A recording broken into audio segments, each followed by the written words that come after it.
নির্বাচনে ভোট নেওয়ার জন্য এক কথা বলে, সরকার আসার পর গিয়া এটা ভুলে দেয় রাজনৈতিক দলগুলো।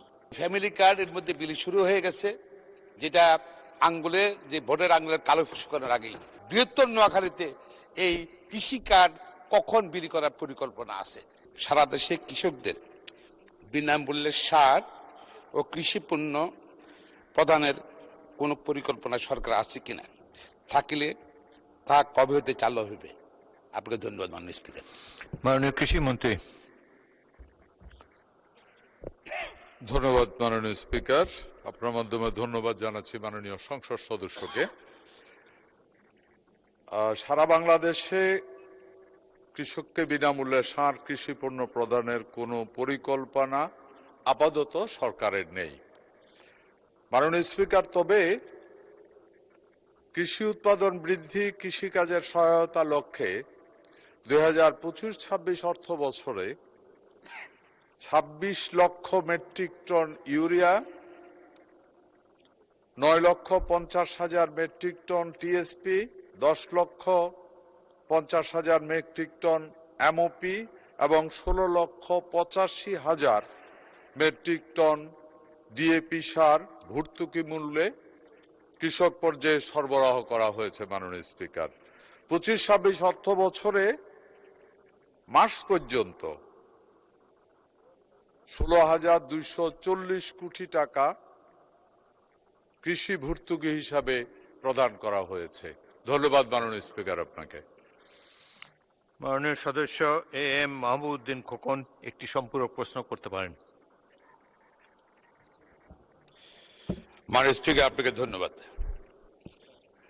মাননীয় স্পিকার, বাংলাদেশের আওয়াজ সবসময় যে নির্বাচনে ভোট নেওয়ার জন্য এক কথা বলে, সরকার আসার পর গিয়া এটা ভুলে দেয় রাজনৈতিক দলগুলো।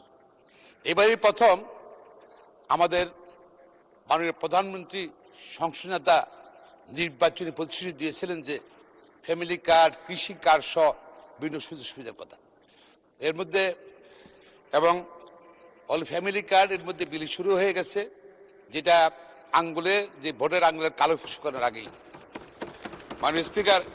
এবং এই যে বৈশাখ মাসের প্রথম সাপ্তাহিক কৃষি কার্ড বিলি করা হবে ইনশাল্লাহ। সরকার, আমাদের মাননীয় প্রধানমন্ত্রী যা যা ওয়াদা দিয়েছিলেন নির্বাচনের সময় নির্বাচনী ইস্তারে, সবই কিন্তু অক্ষর অক্ষরে ইনশাল্লাহ বিএনপি মাননীয় প্রধানমন্ত্রী এটা বাস্তবায়ন করবেন। আমি জানতে চাই মাননীয় আপনার মাধ্যমে মাননীয় কৃষিমন্ত্রীর নিকট, আমার চাটকিল নির্বাচনী এলাকার নোয়াখালী এক চাটকিল সোনামুড়ি তথা বৃহত্তর নোয়াখালীতে এই কৃষি কার্ড কখন বিলি করার পরিকল্পনা আছে এবং এটা কি তাড়াতাড়ি দ্রুত বিলি হবে? ধন্যবাদ মাননীয় মন্ত্রী। ধন্যবাদ মাননীয় সংসদ সদস্য। মাননীয় স্পিকার, ধন্যবাদ আপনাকে।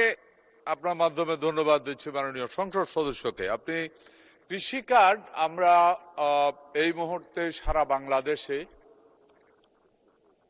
10টি উপজেলার 10টি ইউনিয়নের 10টি ব্লকে, এই মুহূর্তে বোধহয় 11টি ব্লকে আমরা শুরু করেছি। আমরা এটা শুরু করেছি, এটা পর্যায়ক্রমে আমরা এটা শুরু করার পরে আমরা বুঝতে পারবো এটার ভিতরে আমরা চাই অনেক কিছু অ্যাড করবে ডে বাই ডে। কৃষির অনেক তথ্য এই কৃষি কার্ডের ভিতরে আসবে, উৎপাদন, বিক্রি সবকিছুই এর ভিতরে থাকবে। নিয়ে আসবো আমরা পর্যায়ক্রমে, এটা ইউনিয়ন এবং উপজেলা পর্যায়ে হবে। এর ভিতরে আমি আশা করি যে আমার মাননীয় সংসদ সদস্য ব্যারিস্টার মাহবুবউদ্দিন খোকনের নির্বাচনী এলাকা বা ওনার উপজেলাটাকেও আমরা চেষ্টা করব ওই প্রায়োরিটির ভিতরে রাখার জন্য।